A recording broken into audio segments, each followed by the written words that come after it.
오늘 우리가 함께 읽은 이 본문의 말씀을 잠깐 그 배경 말씀을 드리면 그렇습니다. 사도 바울을 파송한 안디옥 교회에서 바울과 바나바가 전도여행을 떠납니다. 1차 전도여행을 돕니다. 이고니온이라든지 루스드라든지 더베라든지 쭉 돌면서 전도여행을 하고 이제 다시 자기가 다녔던 그 선교지를 다시 되돌아보면서 그게 처음에 전했던 그 복음을 더 굳게 하기 위해서 돌아보는 그런 2차 전도여행을 하는 참이었습니다. 근데 드로아에 이르는데 거기서 돌발 사태가 발생합니다.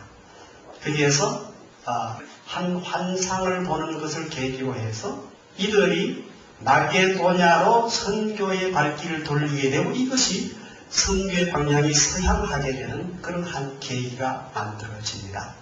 보통 우리는 이 본 말씀, 특히 우리 한국 사람이 상당히 섭섭히 여기는 그런 구절이기도 합니다.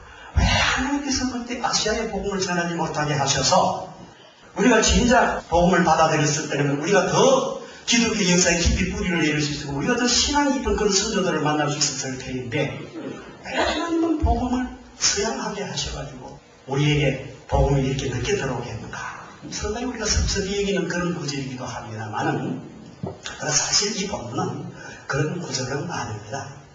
사도 바울이 그때 당시만 해도 물론 민족주의적인 그런 사고방식에서는 벗어나 있었지만은 그러나 여기 아시아라고 하는 것은 우리가 생각하는 지금 우리 이 지역의 아시아를 말하는 게 아니고 터키 서부 지역 정도 됩니다. 터키 서부 지역 정도 되는 여러분들 소아시아라고 들으죠? 그 지역이 됩니다. 네. 지금 현재 사도 바울이 그 아시아 지역에서 전도 활동을 하고 있다는 말입니다. 그래서 하나님께서 성령을 통해서 아시아에서 전도를 하지 못하게 했다는 얘기는 우리 한국 쪽을 향한 이쪽 전도를 하지 못하게 했다는 얘기가 아니라 지금 아시아 지역에서 전도하고 있는, 다시 말하면은 이 사도 바울이 민족주의적인 그 한계에서는 벗어나지만 아직도 자기 민족들이, 자기 동족들이 많이 살고 있는 그 아시아, 소아시아 지역에서 크게 벗어나지 못하고 있고 주로 거기에서 순화되고 회당 중심한 그런 전도 활동을 벌이고 있었더라는 참입니다. 그런 상황 속에서 하나님께서는 이제 사도 바울이 이 자기 민족들이 많이 살고 있는 이 아시아의 한계를 벗어나게 하셔서 전 세계적인 세계 선교의 계획을 갖고서 이제 사도 바울의 전도 활동에 터치하시는 그런 장면인 것입니다. 여기서 우리가 눈여겨봐야 할 것은 우리가 섭섭했다. 왜 한국이 일찍 복음이 들어가지 않냐. 이런 걸 보는 게 문제가 아니라 잘 보면은 거기에는 하나님께서 사도 바울과 함께 하시사 이 구원의 일들을 하나님이 홀로 행하지 아니하시고 사도 바울과 함께 하기를 원하셨다는 얘기인 것입니다. 무슨 말이냐 하면은 하나님의 뜻과 우리의 뜻이 서로 다를 때에 너는 네 길로 가고 나는 내 길로 간다. 그렇게 따로따로 그렇게 하지 아니하시고 우리를 찾아오셔서 설득하시고 또 다시 이해시키시고 다시 구슬르시고 때로는 강요하셔라도 이 세계 복음화의 일을 하나님이 홀로 하지 않으시고 하나님이 우리와 함께 하시겠다는 것입니다. 하나님이 함께 하시겠다는 것입니다. 우리를 거기에 끼워주시겠다는 얘기인 것입니다. 꼭 우리와 함께 동행해서 우리를 그게 파트너로 삼으시고 그게 동력자로 부르셔서 하나님이 이 세계 선교 일을 우리와 함께 하시겠다는 하나님의 진념이 거기에 나와 있는 것입니다. 오늘 본문을 자세히 보면 사도 바울은 아직도 세계 복음화를 향한 하나님의 그 디자인과 하나님의 그 계획을 깨닫지 못하고 있습니다. 그래서 자기 민족들이 많이 살고 있는 그 지역의 한계를 벗어나지 못하고 그것을 맴돌고 있을 때에 하나님은 사도 바울을 찾아오셔서 설득하고 계시는 것입니다. 사도 바울을 구슬리고 계시고 사도 바울을 이해시키고 계시고 하나님의 그 원대한 구원 계획을 세계 선교를 향한 하나님의 그 비전을 사도 바울 속에 심어넣어 주시고 계시고 사도 바울이 같은 마음을 가질 수 있도록 깨우치고 계시고 이끌고 계시라는 얘기인 것입니다. 그래서 사도 바울을 오늘 본문에 보신 대로 환상을 통해서 설득하고 계시는 것입니다. 우리가 흔히 혼동에 빠지고 오류에 빠지는 일이 있는데 뭐냐 하면은 우리가 전도에 열심을 내고 선교에 열심을 내고 열정을 품고 구림의 열정을 가지고 열심히 하다 보면은 우리도 모르는 사이에 그것이 마치 내가 하는 것이냐, 그리고 어떤 전도의 결과가, 선교의 결과가 일어났을 때에 그것을 마치 내가 이루어 놓은 양 그렇게 착각에 빠지는데 천만에 맞습니다. 전혀 그렇지 않습니다. 전격적인 하나님의 은혜요, 전적인 주도적인 하나님의 은사요, 역사였던 것입니다. 하나님이 하십니다. 이 큰 구원의 역사는 하나님 홀로 이루어 가시는 것입니다. 하나님이 하십니다. 하나님이 계획하시고 하나님이 진행하시고 하나님이 완성해 나가는 것입니다. 우리는 거기에 동역자로 봉헌되고 있는 것뿐입니다. 이걸 아셔야 됩니다. 오늘 본문에서도 보면은 그렇게 해가지고 결국은 사도 바울이 어디로 가게 되죠? 이제 드로아에서 환상을 보서 마게도냐인이 나타나서 와서 우리를 도우라고 하니까 마게도냐로 가게 됩니다. 이 마게도냐는 발칸반도 중심부에 있는데 그리스 북쪽에 위치하게 됩니다. 이제 그쪽으로 가게 되면 맨 첫 가면 어디로 갑니까? 필리포에 가게 됩니다. 그죠? 예. 11절 이하에 보면 이제 쭉 나옵니다. 필리포에 가서 첫 번째 만난 사람이 누굽니까? 강가에 가서 기도서가 있는가 하고 이렇게 두리번꾸로 살펴봤는데 거기에 보니까 여자들이 나와 있습니다. 목욕하러 나왔는지 빨래하러 나왔는지 몰라도 여자들이 여럿이 나와 있는데 그 중에 누구를 봅니까? 루디아를 봅니다. 루디아를 만납니다. 우리 14절 한번 같이 한번 읽어볼까요? 두아디라 성의 자주장사로서 하나님을 공경하는 루디아라 하는 여자가 들었는데 주께서 그 마음을 열어 바울의 말을 청종케 하신지라. 아주 중요한 구절입니다. 이 구절이. 패들 가신 분은 줄을 끄나고 좋습니다. 굉장히 중요한 것입니다. 뭐예요? 이 구원의 역사를 누가 주도적으로 해나가신다고 했습니까? 하나님이 하신다는 것입니다. 우리가 전도에서 한 사람이 예수 믿기로 결심하는 그 과정 속에서는 뭐가 있다는 얘기입니까? 성령의 개입이 있다는 것입니다. 바울이 전도했지만은 바울의 설득력이 아니고 바울의 논리력이 아니고 바울의 어떤 감화력이 아니라 뭐예요? 성령께서 루디아의 마음을 열어서 바울의 말을 청종케 해서 청종케 된 겁니다. 그래서 예수를 믿게 된 것입니다. 여기까지 이의가 없었어야 됩니다. 하나님 홀로 하십니다. 하나님이 하시고자 하면 얼마든지 여러 가지 방법이 있습니다. 좋은 방법 얼마든지 있고 하나님이 더 빠른 방법으로 말씀 한마디로 천지 만물을 창조하신 그 능력으로 구원받을 것은 모여라 집합하면 다 끝나는 것입니다. 그런데도 하나님은 그렇게 하지 않으십니다. 그렇게 하지 않고 오늘 본문에 보면 되게 복잡하게 하십니다. 뭐 어디를 못 가도록 막으시고 또 뭐 꿈에 환상 좀 나타나게 하시고 뭐 그냥 이렇게 복잡하게 일을 하십니다. 그래서 바울을 구슬리고 설득하셔서 하나님 이 일들을 하십니다. 왜요? 왜 그렇다고요? 하나님은 이 구원의 기쁨, 이 구원의 감격, 하나님이 하시는 이 구속의 엄청난 사건의 일들을 하나님이 홀로 하지 아니하시고 우리와 함께 하시겠다는 것입니다. 이 구원의 영광, 구원의 기쁨을 우리와 함께 나누시겠다는 것입니다. 이게 별로 실감 안 나면 제가 이렇게 한번 예를 들어보겠습니다. 이게 어떤 의미가 있는가? 이게 대단한 겁니다, 사실은. 하나님 홀로 하실 수 있는데 굳이 우리를 동원하신다는 것입니다. 왜 그러시는가? 이렇게 제가 한번 설명을 한번 해보겠습니다. 어떤 사람이 고아로 자랐는데요. 아주 고생하면서 자랐습니다. 그래서 결혼을 했는데 집 한 칸 없이 고생하면서 사는데 어느 날 문득 자기 생부를 만나게 됩니다. 잃어버렸던 자기 아버지를 만나게 됩니다. 그런데 아버지를 만나고 보니까 아주 가뿐하고 큰 부자예요. 네? 6.25 사변에 흔히 있었던 일 아닙니까? 큰 부자로 살고 있는 거예요. 이 아버지는 고생한 아들을 울상하고 내 죽었던 내 아들이 살아왔다고 울상하고 이제 이 아들은 뭐예요? 불행끝 행복 시작인 것입니다. 이때부터는. 그래서 아버지가 고생한 아들을 위해서 집을 지어주려고 합니다. 그런데 돈이 있으니까, 돈이 많으니까 그냥 돈 주고 아파트 한 채 사주면 끝나는 겁니다. 그런데 아버지가 이렇게 생각합니다. 야, 우리 말이야, 저기 우리 양평에 말이야, 전원주택을 하나 짓는데 나하고 같이 있자. 네가 설계를 그렇게 해봐라. 네 마음껏 돈은 얼마든지 내줄 테니까 네 마음껏 설계를 해봐라. 목재도 좋고 뭐 석재도 좋고 무슨 제목을 써달 네가 한번 설계를 해봐라.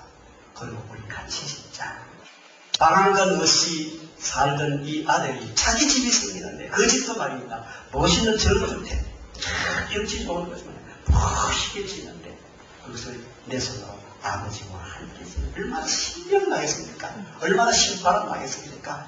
네? 여러분, 이 신바람 나는 일을 하나님이 바로 우리와 함께 하시겠다는 것입니다. 이 멋진 일을 하나님 홀로 다 해주지 않고 우리와 함께 나누겠다는 것입니다. 이 기쁨을 나누시겠다는 것입니다. 이게 오늘 사도 바울에게 찾아오셔서 환상을 통해서 개입하시고 간섭하시고 그게 아니라 이게야 이 녀석아 근처로 가지 말고 이쪽으로 와. 그리고 이렇게 하자. 바울을 부르기는 장면인 것입니다. 하나님이 그렇게 우리를 지금 부르고 계시고 이 큰 구원의 사건, 이 큰 구원의 영광에 함께 우리를 초청하고 계시고 함께 동업자로 삼고 계시다는 사실인 것입니다.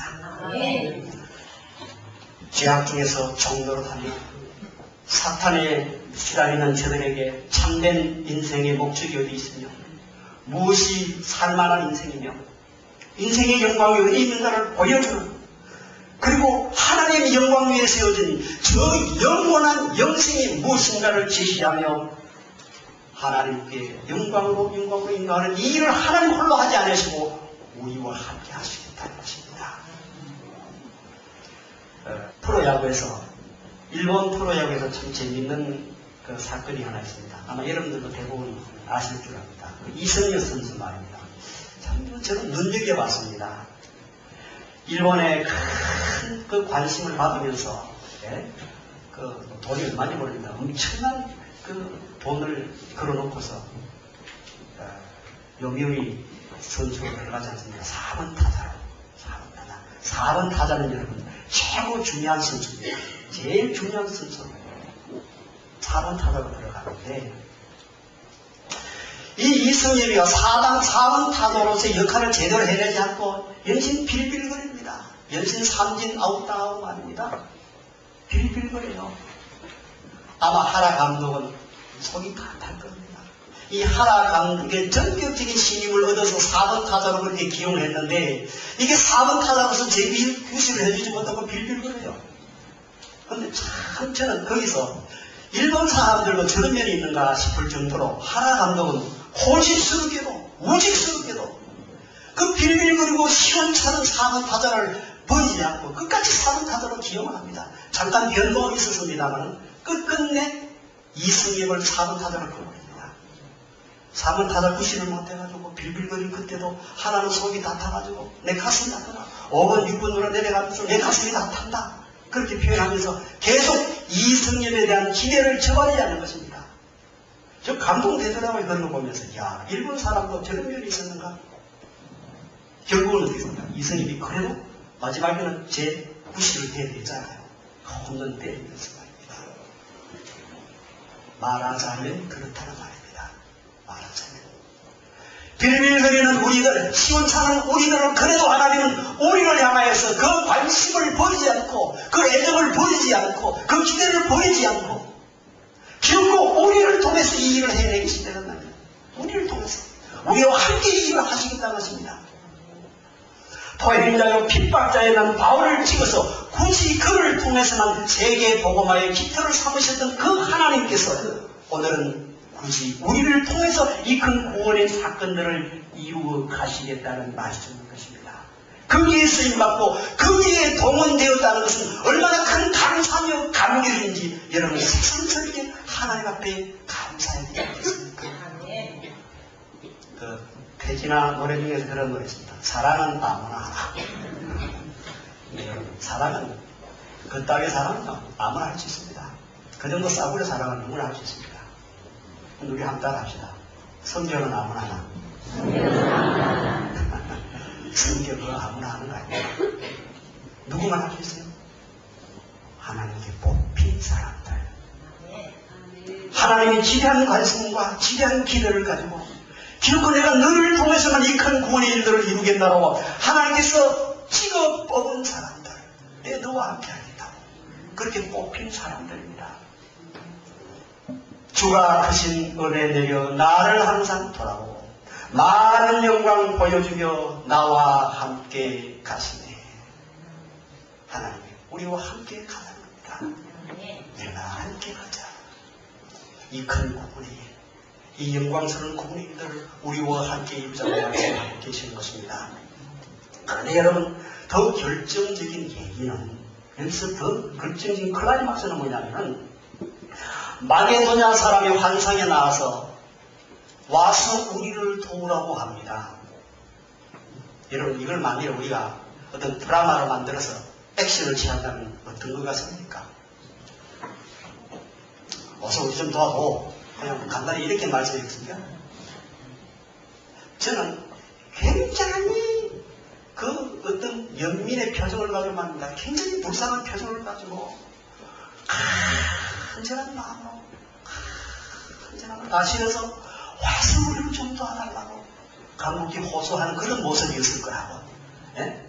바울이 보고서 불쌍히 못 견디겠고, 예?